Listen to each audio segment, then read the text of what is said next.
what was normal in 2000, but strange in 2020. Switching to channel 3 to play video games. Now you switch to HDMI 3. Look at Mr. Moneybags here with more than 2 HDMI ports. I remember 25 years ago getting on a plane and realized I forgot some important paperwork in the car. The flight attendant let me get off the plane and I ran through the terminal and out to the parking lot to my car to retrieve it. Then quickly ran back in, zipped past the security screener, out onto the tarmac, and climbed up the stairs to the plane.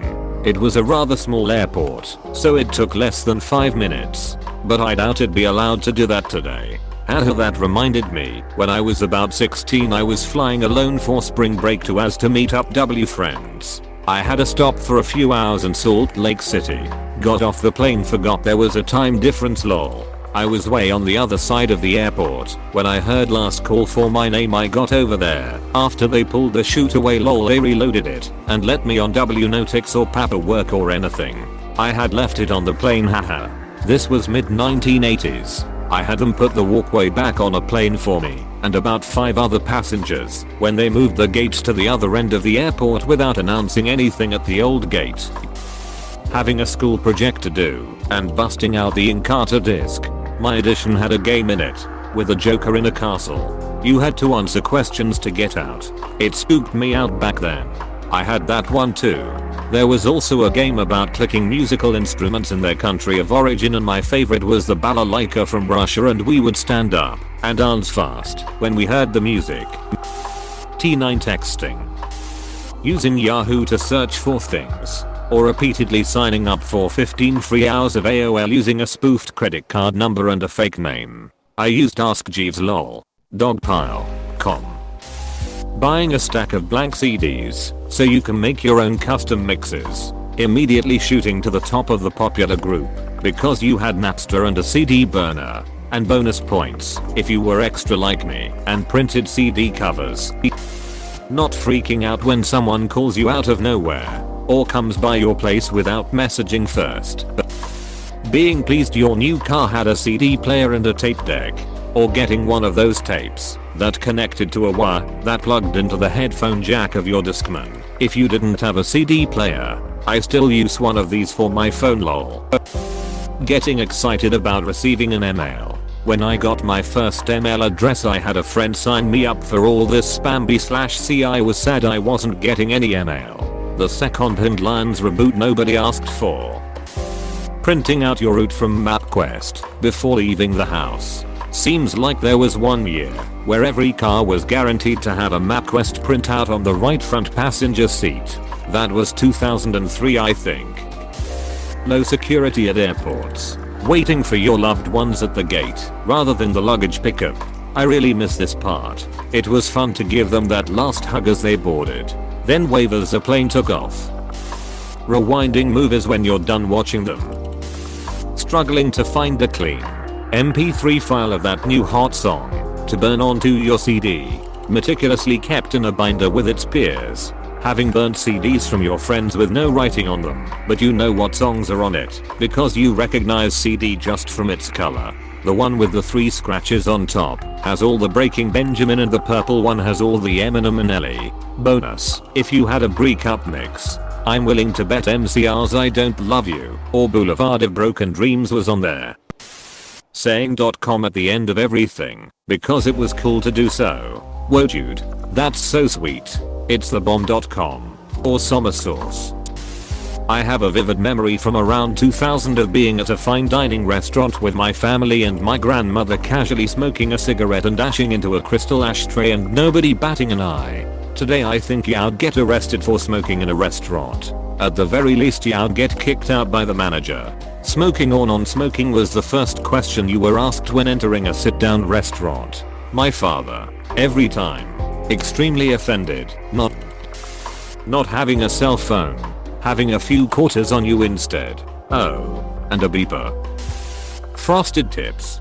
And low-rise jeans with a thong whale tail.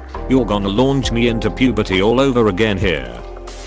Writing 199 _ for a date and then having a dumb moment because it's now 2000. Checks that still had 19 on them. Checks. Long phone calls with your crush. After 8 PM cause it was free then. Just having a limited number of minutes and text messages you could use in a month. The first text I ever learned how to send was to my mom sitting across the booth in a Chili's. It cost 10 cents. 2000. Your parents telling you not to believe everything you read on the internet. 2020. Your parents believing every post they see on Facebook. 2000. Don't put any real information online, people will stalk you and kill you. Not even your name. Apostrophe. 2020. Put absolutely every detail of your personal life online. With a location stamp for every post. Apostrophe. I still play by 2000 rules and people think I'm a ducking weirdo for it. We got rid of all the 2000s killers. The internet is a safe place now. Blowing into video games to fix them. Giving electronics some percussive maintenance, and they work again. Teen magazines. Tiger Beat. Mad. That you could take posters out of and hang in your room.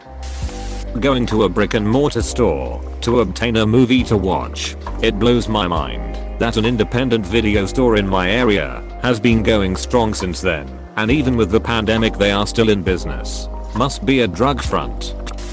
Ask Jeeves instead of Google. Then it was ask, and then it was nothing at all. Ask nothing at all, and you shall receive. Writing down an address or telephone number to store the information for later. I'll add to that, knowing everyone's phone number. Wherever there was a phone, you could call. Now if you don't have your own phone, you can't cause you don't know the numbers. And it's an awkward thing too. I once locked my phone and my keys in the car outside a Walmart as I was getting ready to go visit my girlfriend who was living in another city at the time. Could not for the life of me tell you my girlfriend's phone number because I had literally never typed it.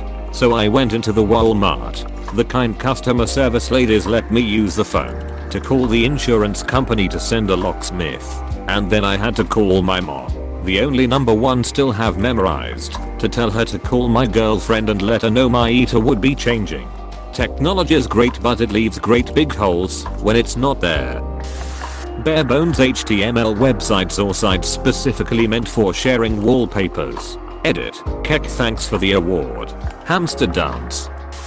Netscape, Microsoft Frontpage, and Java applets, and the golden days of Macromedia Flash web cartoons. Privacy. Oh man, the movie Minority Report was creepy because Tom Cruise went into the Gap and it knew what he bought last time. Or something like that. If only that were the only thing being tracked. They knew what the former owner of his eyes bought last time.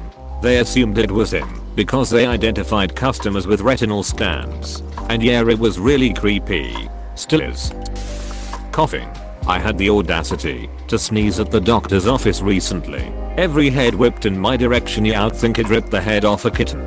I have never seen so many horrified faces looking at me. Bro, every time I clear my throat I feels like I'm about to get kicked out from wherever I'm with how I get looked at. Please click subscribe if you enjoyed this video.